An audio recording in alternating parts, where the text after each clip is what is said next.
Hey guys, how are you doing this fine evening? I hope you're all having a wonderful day. I hope everything's been going well.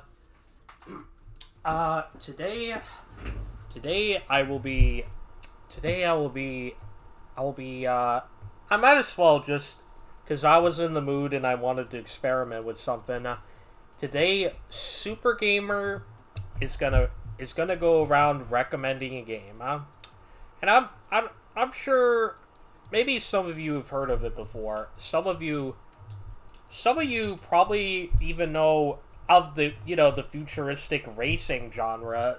But today I'm gonna recommend a random game that I've been trying recently called Redout.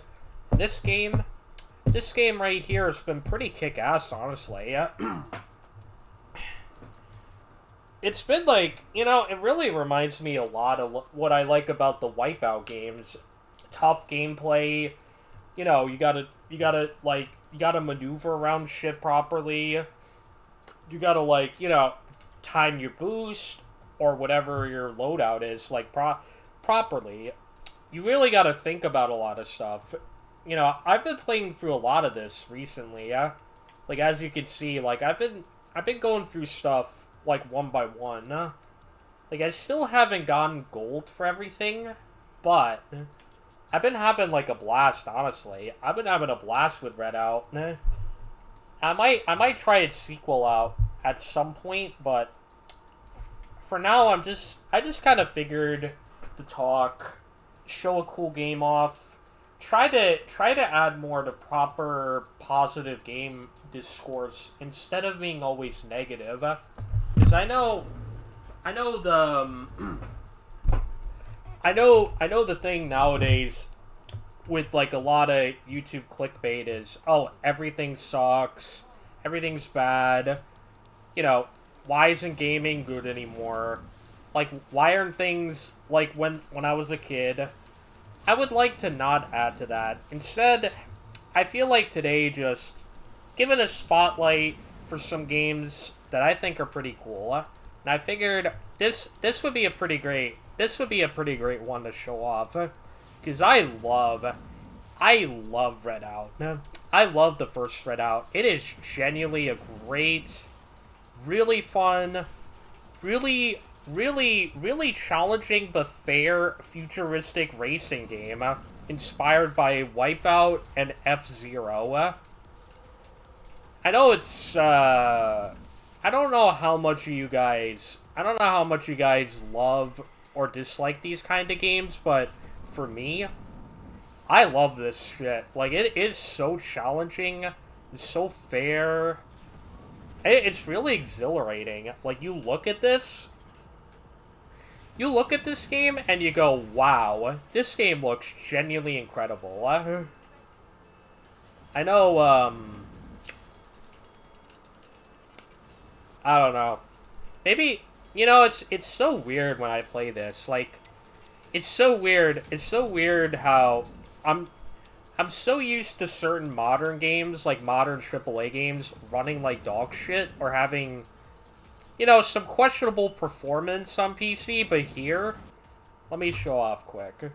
You go into the advanced settings, and it's so cool how you can just put everything on max from the get-go, and it runs beautifully. At least for my personal setup, it's genuinely incredible how well this runs on my gaming desktop.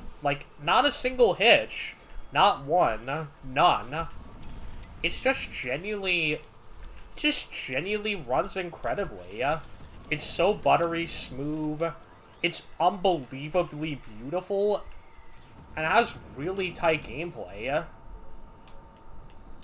I've been wanting to play more, I guess, games of, the futuristic racing or arcade, or even, kind of Gran Turismo style.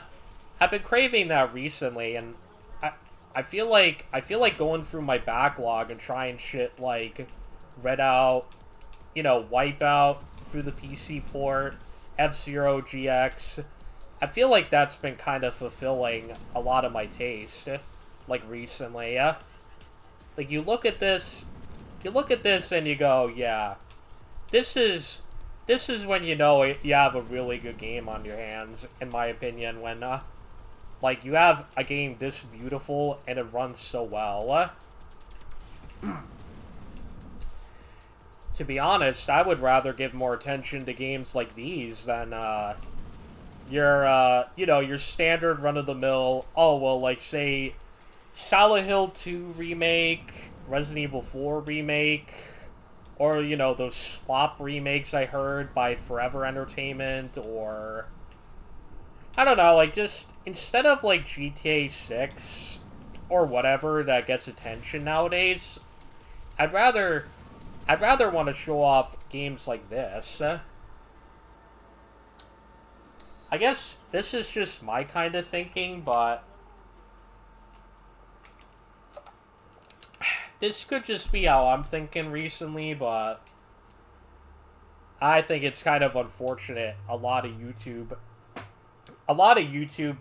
like, YouTube algorithms nowadays rely on, like, slop content, like, slop doom content, like, oh, gaming isn't fun anymore, gaming isn't enjoyable anymore.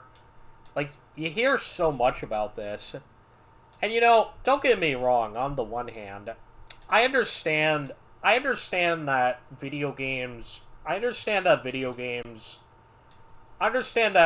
certain games have been, they haven't been the best in a while. Like, I know not in a holistic sense, not everything released, like, but not everything released, like, these days, or even within the past 5 years, I don't feel like everything sucks. Perhaps this is just how I think of it, but, like, there are still a lot of enjoyable games if you know where to look. At least in my opinion.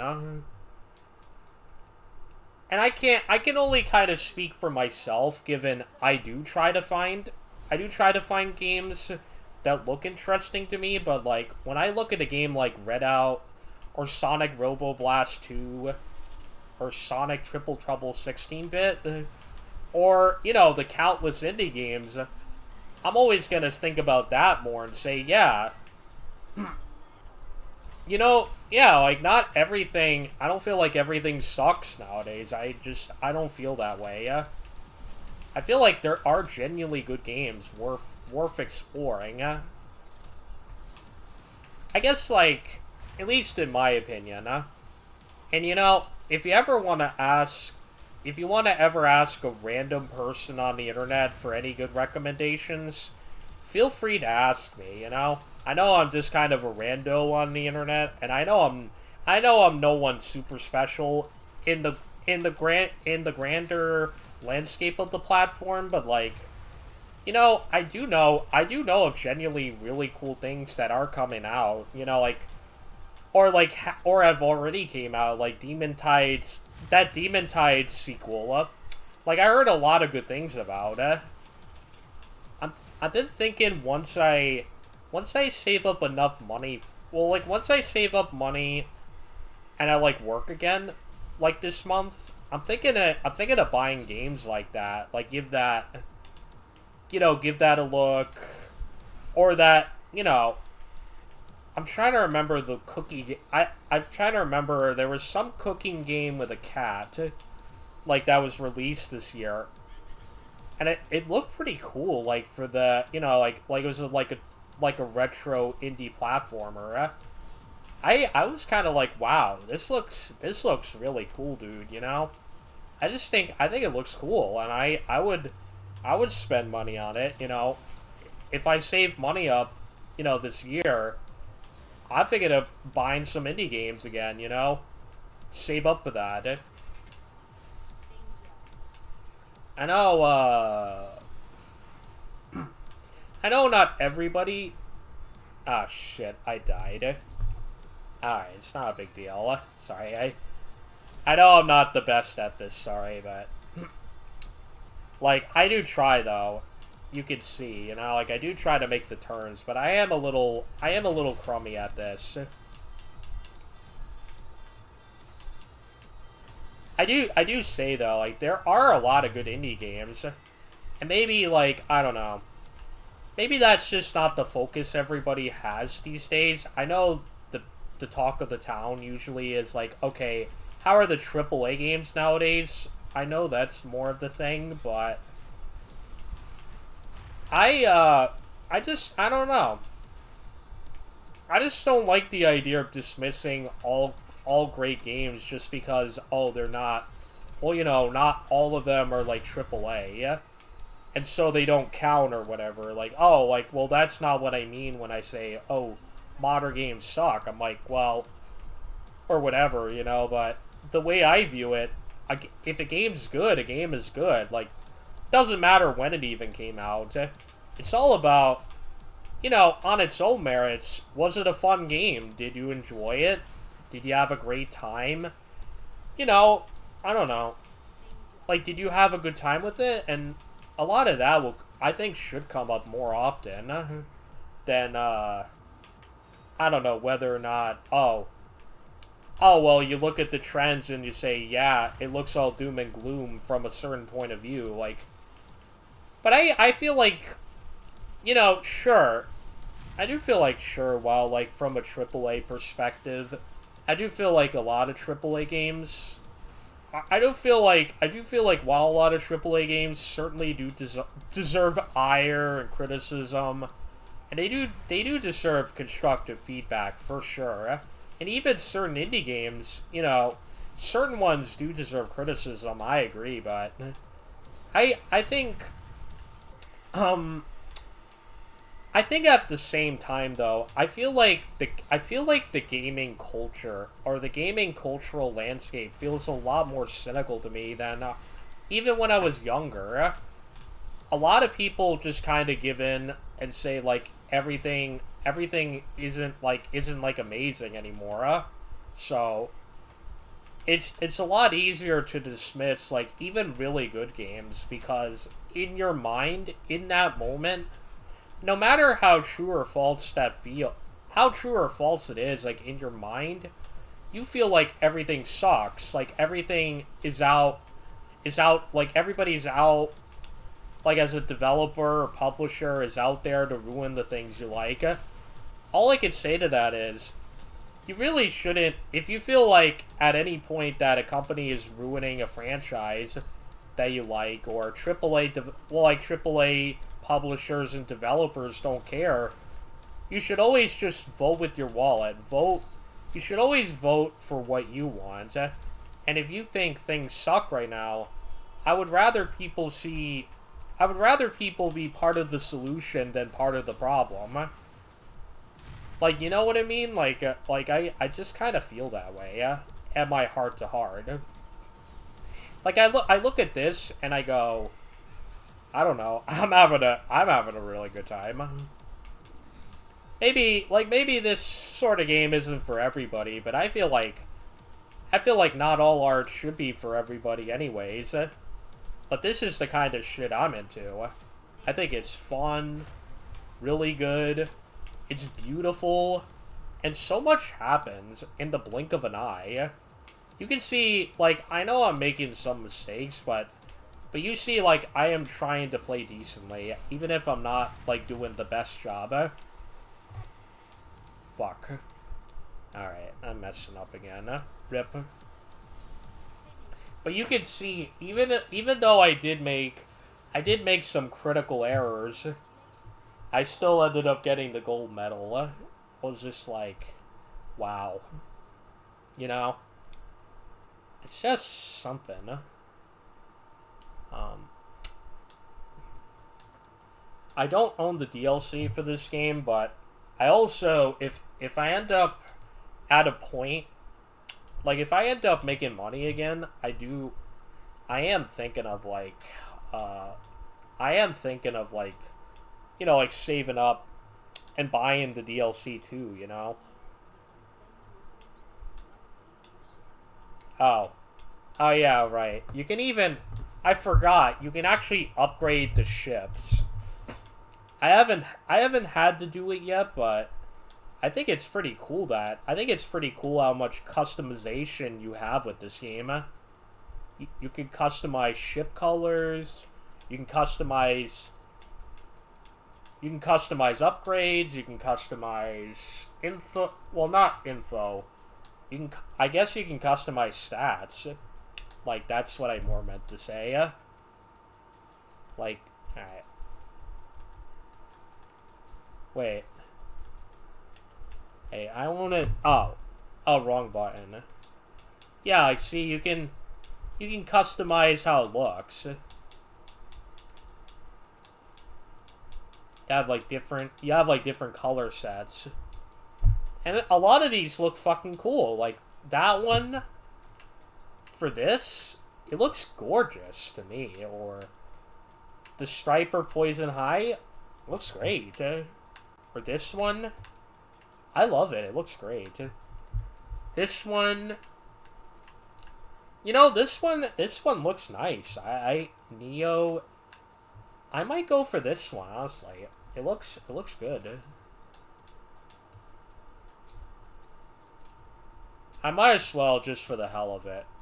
I should upgrade this because I haven't upgraded any of my ships, but I haven't upgraded anything, but like I should at some point, you know, just. And well, you look here, so there are active upgrades, active power-ups, and passive. And each of these have different, different effects. You know, like, and you can also upgrade these too. You know, for me, it really gives this game a ton of customization. You can really, you can really take advantage of, like, you can really take advantage of a lot of shit, you know? So much, honestly. So much really is in the player's hand. Like, it's something I love about this game. And, like, well, like, another game. But it'll come to me later, but there was, like, another game kind of like this, where it had a similar idea going on with upgrades and, like, different vehicles. You know, like, both I really enjoyed a lot. If it comes to me, though, I'll tell you guys about, like, you should get that one, too. Like, see, you have, like, different challenges. So, like, this one is survival. Avoid the X's. Pass through the gates. You know, you get how to do this. You see the gameplay and you know exactly how. You see how you should be playing it.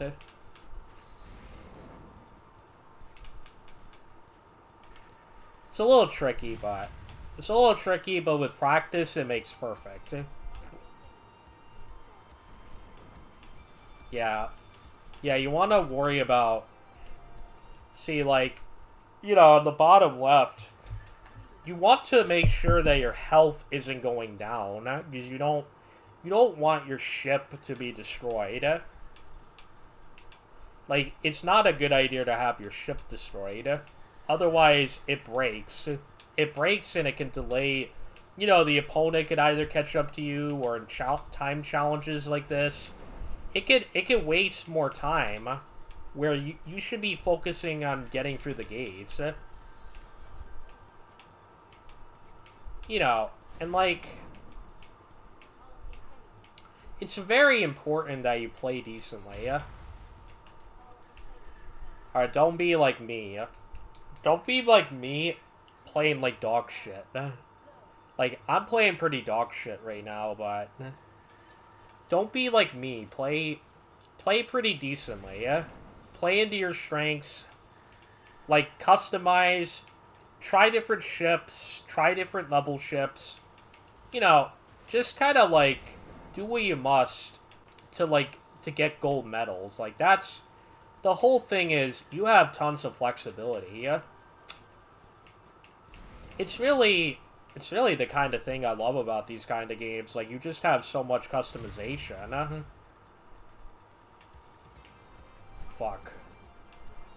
Like I said, sorry I'm playing kind of crappy, but you know, like I see like, but you get the general idea, you know, like you just want to avoid X's. You want to go through checkpoints enough where you want to go through enough checkpoints so you're getting a gold or a silver or a bronze. I think the amount varies depending on like which map and what difficulty. So, like if you're playing on difficult, I assume that like the amount of gates you have to go through is a lot more than like if you're playing on normal. Or I think of it the same with like F-Zero GX's story mode. F-Zero GX story mode, it might push the requirements even higher. So you need to play doubly as well in order to do well. That game, that's like a great game. That's another one right there. Like, funny enough, I'm speaking of great games, but F-Zero GX is genuinely one of the best futuristic racing games in my honest opinion. Very, it's sad to think about this. Ah, shit. Yeah, see, you see why you don't want to take damage, Rip. You know, isn't it so weird to think about this, though? I know this is like a random tangent, but isn't it weird that Sega, well, not weird, but isn't it kind of interesting the best F-Zero game was made by Sega? And to this day, that's still like the highest budget and like best F-Zero game even nowadays. Isn't that kind of crazy, you know? It's really interesting, you know? When I was seeing people talk about the Triforce recently, I was hearing everybody hyped up about the fact, oh, now I can play F-Zero AX. You know, I get to play the arcade version of F-Zero GX through... That was, you know, originally really hard to emulate, unlike Dolphin. Now you can do it through, like, a recent development build. But, you know, a lot of people... It's so weird. A lot of people ignored, It's so weird, though. People ignored the... They ignored the Mario Kart arcade games. You can play those now, unlike Dolphin. It's so incredible because those games... You needed, like, an older version of, like Dolphin, like a specific fork of it, in order to even think about playing. You know, to think about playing that is crazy, you know? Like, nowadays, you can, you know? I know, I try to ultimately... I know things lately, I know haven't been great this year. I know, like, I know the world right now isn't exactly in a great spot right now, but I try to think about the positives. No matter how small, no matter how insignificant it might seem to the grander problems people are worried about, I understand why activists feel the way they do, but I think it is important not to lose sight.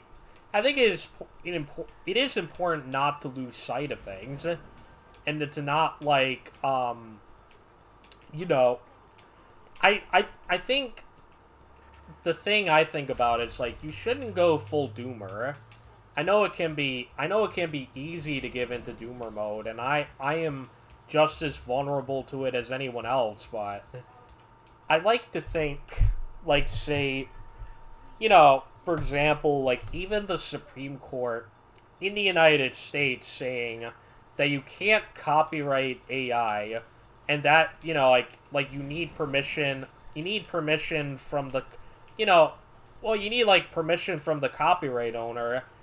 As small as that may be, in the grand scheme of things, I have to take these small things small solaces as like, you know, there is still good in the world, and there is still like good things that can happen, no matter how small, no matter how, you know, I would not even call it insignificant, because I know, you know, and I'm with people like too, like artists that are like, you know, against AI and against like workers being exploited, you know, people that are, you know, people in the industry getting fucked over by like AI prompts. Like I'm with them. I'm with them, like a lot of them.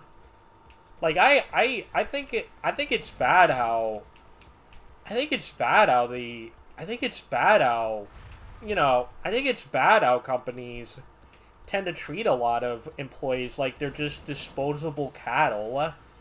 And I don't like that. Like, I guess that's kind of a no shit, but that is genuinely how I feel. So when I do see even today, like, oh well, the Supreme Court in the United States, you know, said, oh well, you know, no, you can't copyright AI. It's not a copyrightable thing.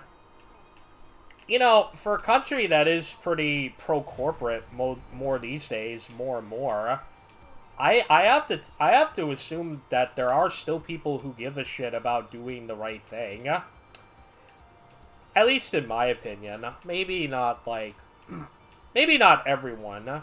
And I am still all for criticizing the system, criticizing those who try to exploit the system, those who are evil and try to take advantage of people. Like, you should absolutely criticize all that. But that said, I still like to think about the small wins when we do get them. It is important. You know, like, kind of like what people like Leanna K said. You know, Leanna K says a lot. You know, you have to think about not only just about, you know, not only the important shit, but you also have to think about the small W's that come along the way. And I like to think she helped me in my more formative years think about stuff critically, but not so critically that like I get doomer, you know? Like, there's a lot of that going on these days that I think can be kind of unhealthy, yeah? You know, I'm sorry if it's a little rambly, but I really more wanted to experiment with this, you know? And I do have OBS and all that, so I figured, you know, just kind of show off a cool game, just talk casually. I'd kind of just say, yeah, you know, video games can still be cool, you know? No, the real world isn't all, like, crappy nowadays. You know, there are parts of it that do need to be criticized, like, for sure, but you can't, I don't know. It's kind of like what someone said on Blue Sky that I followed, that you do have to just kind of log off and take time to yourself, your responsibilities, criticize when needed, but don't let it get to you. And I agree with that wholeheartedly. Yeah. Also, I guess to get back to video games though, you know, it is just really cool and really interesting. It is just really cool how I've found myself really enjoying a lot of new games and new movies and new shows like Love, Death, and Robots, and just, you know, like, getting something out of them. I was so happy to try, you know, because one of my friends online, he recommended Love, Death, and Robots to me in a Discord call, and I enjoyed it. I enjoyed that show a lot. It was like pretty great. You know, I know I can be pretty cynical with Netflix, but honestly, the people who worked on Love, Death, and Robots are fucking they're great. They did a great job, in my opinion. I put it up there with like some of my other favorite shows, Twin Peaks, Neon Genesis Evangelion, Monster, X-Files, Teen Titans, like a lot of that shit. I thought it was that good to me. Like, it was such a great anthology show. I was shocked. Well, maybe not shocked, but, I was pleasantly surprised how great it was. I was pleasantly surprised the quality of every episode I've seen from the first 3 seasons alone. I thought was like 9 out of 10 type material to me. Even when you had 1 or 2 that were weaker, I still couldn't help but say, it was still really cool, dude, It was really, it was really cool, innovative, trying multiple art styles, trying multiple types of, storytelling techniques and different camera work. Like, I felt like it was quite a rich show for such a pleasant surprise in the modern age, in an era where animation gets screwed over a lot. Western animation gets so screwed over by, like, big executives. It's such a pleasant surprise to see that, like, Love, Death, and Robots did get the last, even for 4 seasons. I was genuinely in awe about that. Like, a lot of shows, and I talk about this with one of my friends on Discord.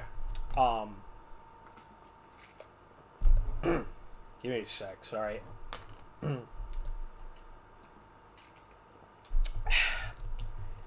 It is so surprising to me. It's so surprising to me to think about this, but so many times when I think about Netflix shows, or even like, well, not even just Netflix shows, but even like HBO, Cartoon Network, Paramount Plus, Nickelodeon, Disney. When I think about any of the modern, modern streaming platforms that host animation, a lot of times shows just get canceled or like they end on second seasons. So, to me, even like a show getting 4 seasons, like Love, Death, and Robots, and I don't even know if it's getting a 5th season, I think it's genuinely incredible. Not only genuinely incredible, it is a hell of accomplishment artistically that I think it does deserve it. It's not like, say, Big Mouth, where that show, I get it might be a taste thing, but fuck do I hate how Big Mouth looks. That show looks fucking ugly as sin, and I hate it. I hate that it lasted so long, and I just, I hate it. I hate how it looks. I'm not a fan of its art style. Like, I guess no surprise. When I think about, sorry. When I think about shows like Love, Death, and Robots, God, I love the animation. I love how they mess around with stop motion, miniatures, CGI, different, like, even more realistic CGI. I was just like, God, it's doing everything. Like, great 2D animation. Like, it's really innovative with each of its episodes for the most part. Like, there's so much going on for such a, an idea of a show. Very few things I can think of. Maybe other than the Animatrix and, like, Memories. Very few I could think of that are quite, like, I don't think there's much like, Love, Death, and Robots in animation. Like, at least for American animation, no. And 2 of the examples I could think of Like, one's tied to The Matrix, which I love the first movie, by the way. That's great. And, like, another one's, like, spearheaded by the guy who made Akira, another one of my personal favorite movies. You know, it's so surprising. I really, to me, I know I'm, like, hyping it up like it's the best thing ever, but to me, in my opinion, I think Love, Death, and Robots is something that people should, I think should give a try. I think not only is it excellent, I think you can get something out of a lot of the shorts. Like, I feel that way. Like, thematically, maybe in terms of the atmosphere or voice acting or whatever. It's certainly not. It's certainly an impressive beat. Sorry, excuse me. It's certainly an impressive beast for, like, such a, for such a, I don't know, for such a show to accomplish so much, like, from 2019 all the way up to 2025, like, even, I think it's something, that is so much to admire. I've been trying to get more people into Love, Death, and Robots, but I do have to thank that friend of mine. He did pick such a peak show, in my opinion, for me to try. It has helped while, like, I guess while dealing with, like, the slow burn of landscaping starting up again, in the new state of living, but it's been a hell of a great show to try. And there's other ones too, There's still other stuff I've yet to try, like, Memories. I want to rewatch Animatrix after the Matrix sequels. Still a lot of shit, even from Tubi, that I want to try. I don't know. I like to think of these positives. Try to think of these positives while I can, I need to think more positives. Because I know it sounds weird when I say I need to think of positives, but that's more because I think when when information hits you a mile per minute, and I said this to my mom, that I feel like so much negativity can hit you all at once that you get jaded a lot easier in the modern day of the internet. Algorithms literally are designed to waste your time, and it's so awful. I really don't like it. I want to try and set a proper example for other people. I guess try to think more positive. Try to recommend cool shit when I can. Think of more positives than negatives. And I always do appreciate when my friends do recommend me a pretty cool show. Like, it helps expand my taste, expand new things that I never tried before. And it does feel pretty inviting to me, That's one reason. I know, this is a random tangent, so I know, sorry if it's kind of random, but it's the same reason. Well, like, in terms of the positivity angle, I love that, Tubi is, like, it does have a ton of Cartoon Network, Warner Brothers, DCAU shows. Like, I'm happy that, like, a ton of shows that I grew up with are on there. Like, I'm happy, like, for that. It's such an accomplishment, no matter what you want to say. And I have a ton of criticisms of modern Warner Brothers.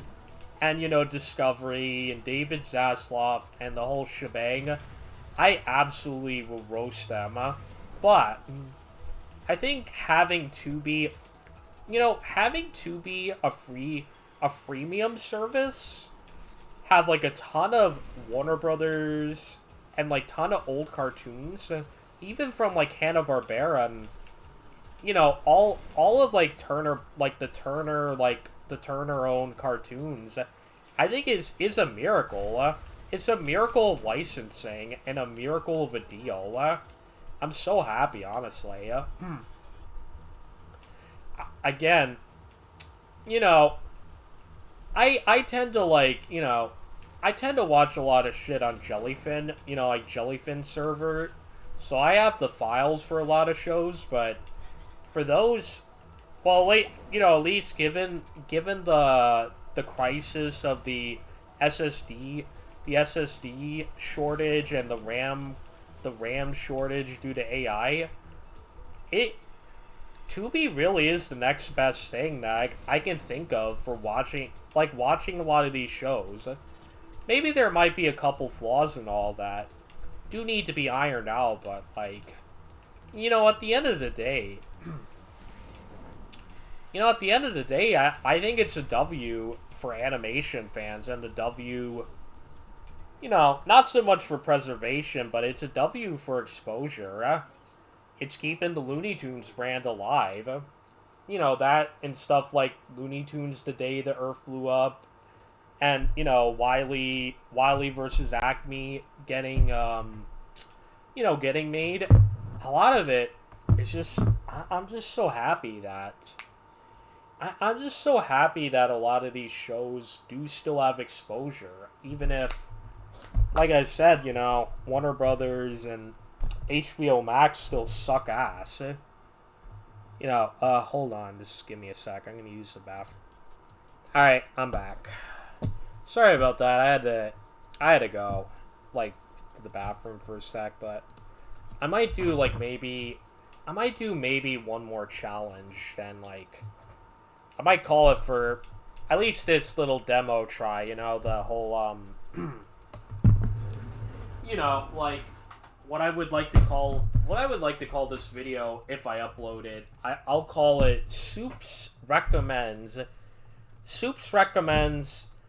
Redout 1, plus a little bit of ramblings, about other topics on my mind.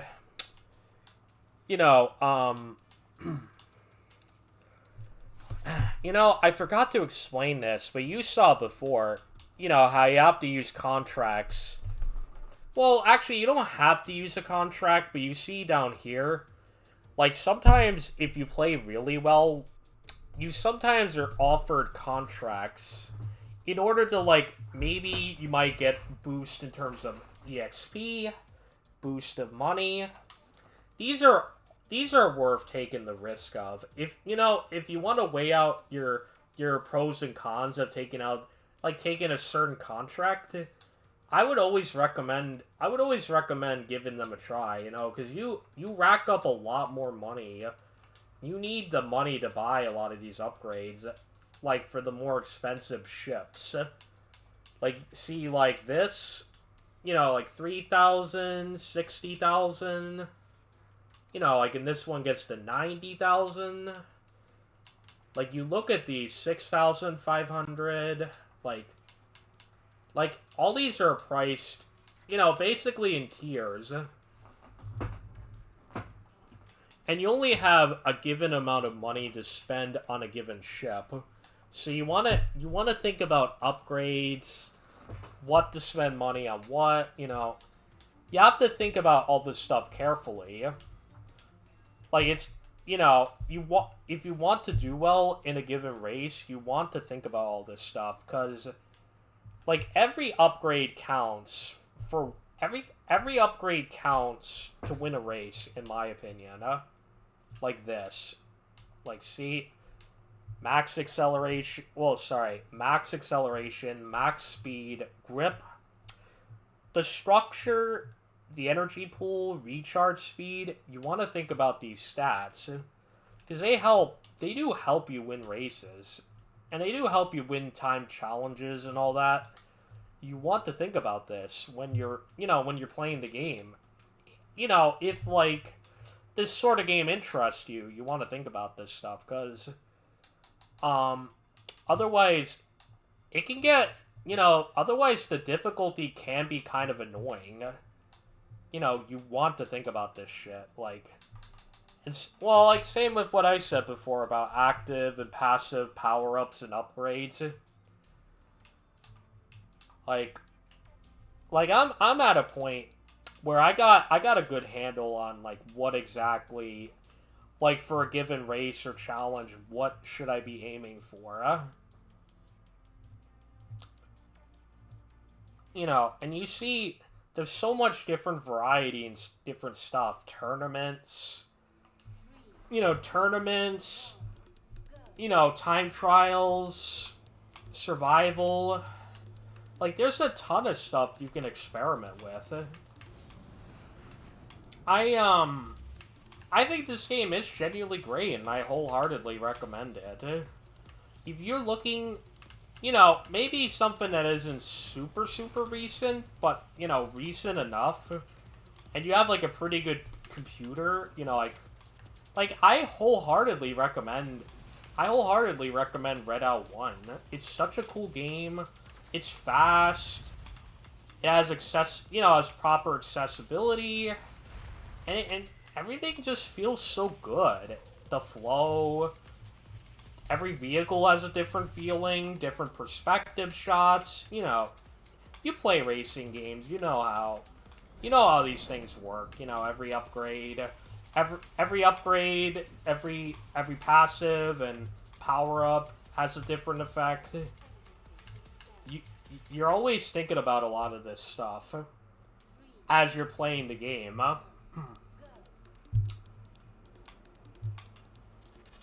And sorry, that was bad, rip. You have so many ways to really customize everything. It's really no wonder that I'm pretty addicted to this game recently. One thing... Sorry. This might be because it's an Unreal Engine 4 game, but, like... It's so weird that a lot of Unreal Engine 5 games, like MGS3 Delta, or... Well, like Silent Hill 2 Remake, a lot of them run like shit. And even if you have, like, great... you have great tech and all that, a lot of shit isn't properly optimized. Well, like, at least for, like, the AAA, AAA things. It's so weird because, like, in theory, a lot of these tech and engine booms, ideally a lot of this shit, the developers should be figuring out by now, but... And I assume they are figuring them out, or trying to, based on what I've heard from, like, Digital Foundry, but... The reality is, like, I think Unreal Engine 5 does give certain games problems. And I am not, I'm not a fan of certain arguments that people might use, like, oh, developers are lazy, developers don't know what the fuck they're doing, developers don't know how to code anymore. I don't think that's true. I don't think that's ever been true. I think that's kind of like a lazy argument. The things that are more important, in my opinion, to constructive criticism, it's more about, offering helpful feedback. Like, oh, well, this game has texture pop in. You should try to fix this, whenever possible.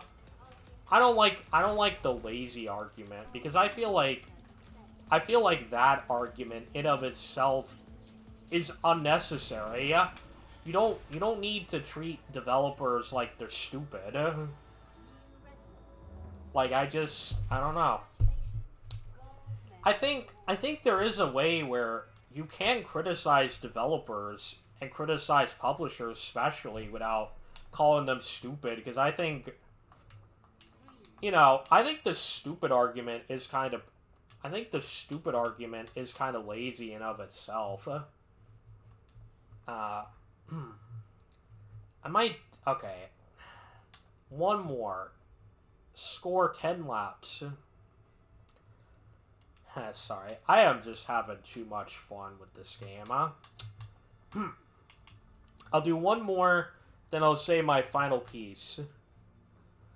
But a lot of things with Unreal Engine 5, there's so many problems that the engine has, but, like, I just don't like the idea of lazy as a criticism. Or like, oh, this developer's lazy, these studios are talentless hacks. And I know people say that, it's like an emotional response. I understand people don't necessarily mean that literally. Like, they don't, I know that doesn't mean like they literally mean, like developers are lazy and they don't know how to make games anymore, but I would rather game developers, I would rather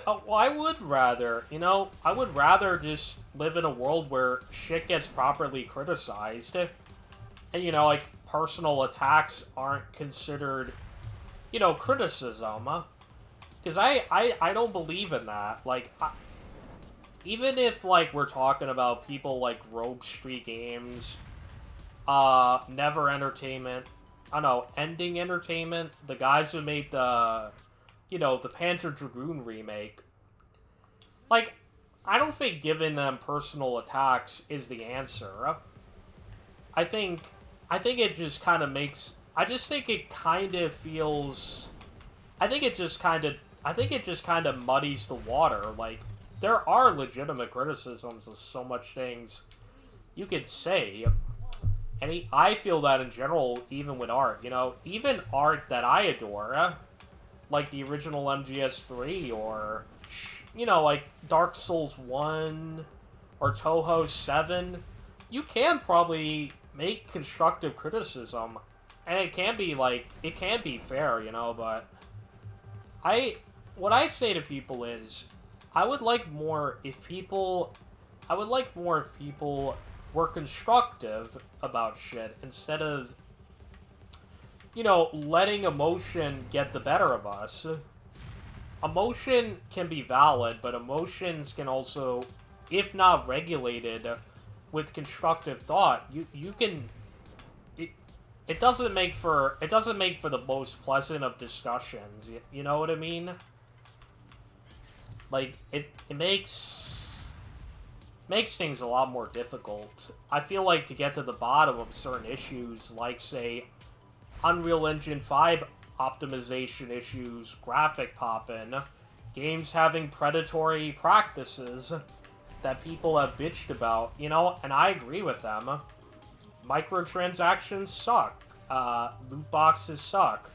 Unoptimized games, no, it's pretty bad, actually. I don't want games to have these issues. Or, what, like Ruptured Farms has been doing with, Stop Killing Games. Like, I think there's a lot of valid criticisms in the industry you can absolutely make. I think there absolutely is. And I would be lying if I told you, oh, well, you shouldn't criticize developers or publishers. Like, that would be dumb. But I don't like personal attacks. Personal attacks don't help. I guess that's how I feel about that. When it comes to Unreal Engine 5, I'm more in agreement with people that it is a problem. And I hope, I don't know when they'll ever figure this out, but I hope someday, like Unreal or developers, I hope they find workarounds without, like, any of the unoptimization shit or whatever. It's unfortunate how, that does affect video games negatively, And games shouldn't really be having optimization problems. Well, in my opinion, if tech, if tech gets better and better, ideally so should video game artistic development, but the reality is that this is rarely, this is not always the case. I don't know. I'm really glad, to be honest.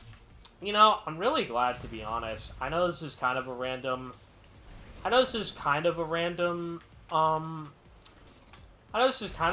tangent, but I'm really glad that the first video I was planning to do... Like, I'm glad that response video of Narelle... I'm glad I didn't end it... I'm glad that I ended up changing my mind and not doing it. I think I was too worried about being spiteful and, like, unfair to Narelle. I respect Narelle a lot. But I don't know if you guys seen the recent video he did about, video games, art, and the nature of remake culture, but I really don't like that video at certain points. I ended up rewatching it because I got so mad with some things, like, late at night, but when I did rewatch it, I felt like I was able, not so much agree with everything he said blindly, but I felt like I was able to meet eye to eye on a few topics. It wasn't, like, a bad video, but I'm glad that I ended up scrapping that, because I don't think it would have looked good. And I don't want to come off like I hate a YouTuber like Narelle. It's not entirely... Well, it's not anyone's fault for having a different, like, perspective on art or whatever, art philosophy. Like, I don't think it's anyone's fault. Like, it is the nature of art. Like, art is entirely subjective. And when I say entirely subjective, I more mean, like, when I say art is entirely subjective, it's more about, not so much the components about it are subjective, it's how we feel about them that are subjective. Because everyone can agree the general methodologies of art are universal, and, like, there are universal principles, that are, there are universal principles in art that will be represented in a good chunk of shit, but I feel like more often than not, in art, that it's more important we focus more on our own perspectives. Why do we think things are art? Why do we think video games are art? Why do we think movies are art? Why do we think animation's art? Why do we think music is art? Why do we feel the way we do? It's the whole basis of, like, really videos and, like, expressing our own feelings on it. Like, when I say art does matter, I know, like, some people might say, like, oh, well, there are more important things than even how you feel on art, but I feel like the reality of things is, like, art does move us. Art can challenge our perceptions of what it means to be human, or whatever. Challenge the nature of even governments, or even challenge, just, I guess, it makes us ask about the human condition. What does it mean to be human? What does it mean to be alive? What does it mean to be this or that? And I think a lot of times, I think that's just as valuable of a perspective as, like, in my opinion, that's why I like a lot of art analysis. And I did want to engage with Narelle's video on an honest merit. There were just a couple things that bothered me about it, like when he said, oh, lower frame rate in, like, indie horror games is just being, quote unquote, nostalgia driven, or him talking about in the video. Sorry, give me a sec. Or him saying in the video, oh well, because a Final Fantasy VII, software designer or graphic designer or whatever, like on the original game said he hated the tech, that like, oh, we should mainly focus on the artistic intentions. But I said, why does that really matter though? Like, does it even really matter? Like I'm not saying you should disregard the artist's intention, but the thing with subjective interpretation is you don't have to strictly go off the author's intention. Like me and Evangelion, with Christian symbolism.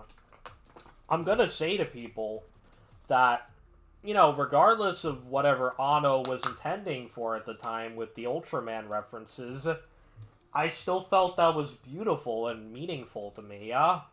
And that, I thought of it as another layer that added to the art, I will say, though, just to wrap this video up, yeah, you should check out Redout 1. It's a cool racing game. It's really fun, really challenging. You saw me play bad at some points, and I do apologize. I know I'm not exactly super amazing at some games, but I do try to get better at them. And I hope you all. With that said, I hope you all have a wonderful day. I hope you stay safe. I hope you never, I hope everyone has a lovely day, and a lovely night, or whenever this video gets uploaded. With that said, I'm hoping to try this again and maybe do this with other games. Like I said, like Sonic Robo Blast 2. I like just kind of talking and rambling while recommending games. And maybe to some people that might be kind of irritating, but I'm not trying to script these videos. I'm trying to speak from the heart, how I genuinely feel about stuff. I feel like scripts, more often than not, I don't think they work for me, because I am sort of, as an autistic guy, it's hard to articulate exactly how you feel on a piece of paper, and that's just how I feel personally. Again, like I said, I hope you all have a wonderful day, and this is Super Gamer, signing out.